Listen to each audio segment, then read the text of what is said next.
I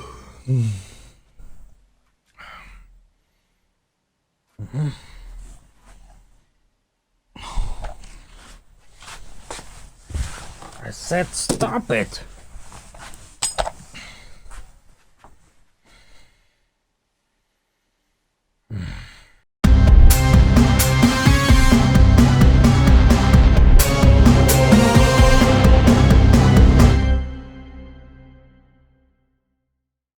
There's another famous doppelganger account, the one of Johann Wolfgang von Goethe. The famous German writer, poet and politician was born in the 18th century. The story says that Goethe had an encounter with his own doppelganger. And he even said it himself, ipse dixit. You can read about the story on various websites and of course books of the paranormal literature, most of which say that he saw his doppelganger riding towards him until he vanished.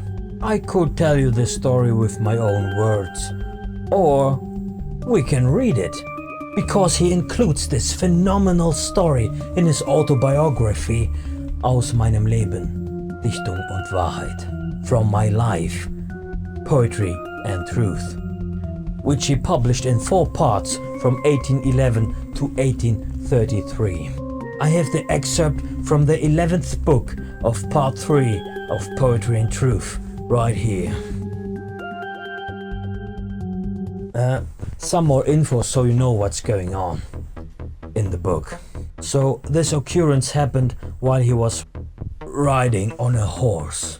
Goethe was on his way back to Frankfurt right after leaving Friederike Briand after a short but intense love affair in the summer of 1771.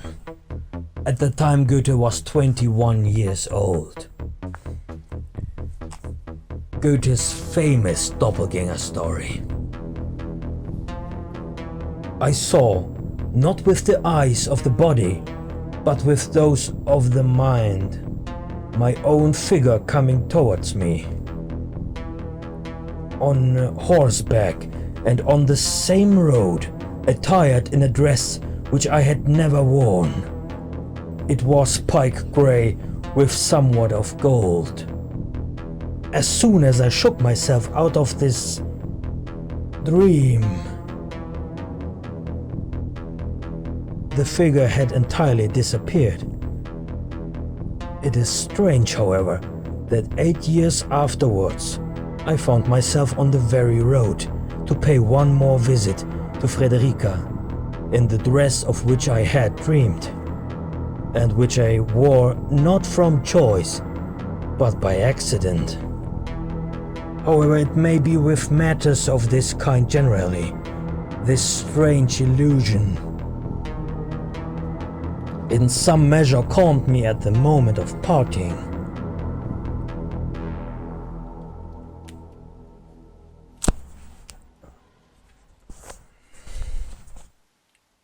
Oh. So it was no apparition after all. It was just a daydream. What the heck? All the websites and books claimed it really happened. That he saw his own doppelganger riding in front of him. Nobody said anything about a dream. How could they forget to mention that? Why would they deliberately deceive their readers? Great, and here I thought it was a real ghost story. I'm sorry to say it, but this doppelganger story sucks. Balls. This is not how I expected things to turn out when I would look a little bit deeper into stories like this. Ghost stories. Doppelganger stories. Okay.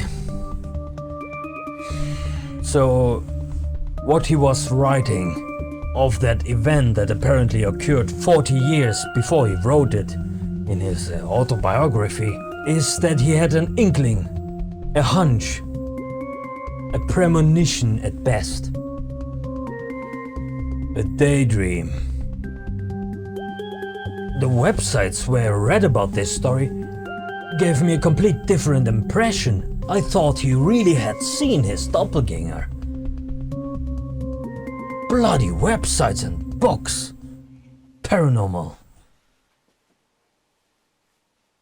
Bastards. Bastards. If there's one thing Gunther the Ghost Hunter does not like, it's being deceived. And so he wrote about this 40 years later and failed to mention this story before. There are no records of this story by some other people. Well, I mean, Goethe is known to have worked many fictional elements and exaggerations into his autobiography. You know, this story to me is a prime example of the WOOZLE effect. With, you know, evidence by citation. Just because a book or whatever is cited by many others.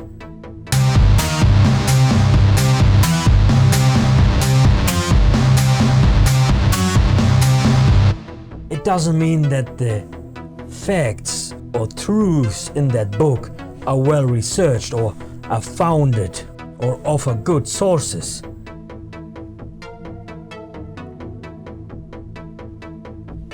WOOZLE. Damn WOOZLE. They are a giveaway to such crap literature for bullshit.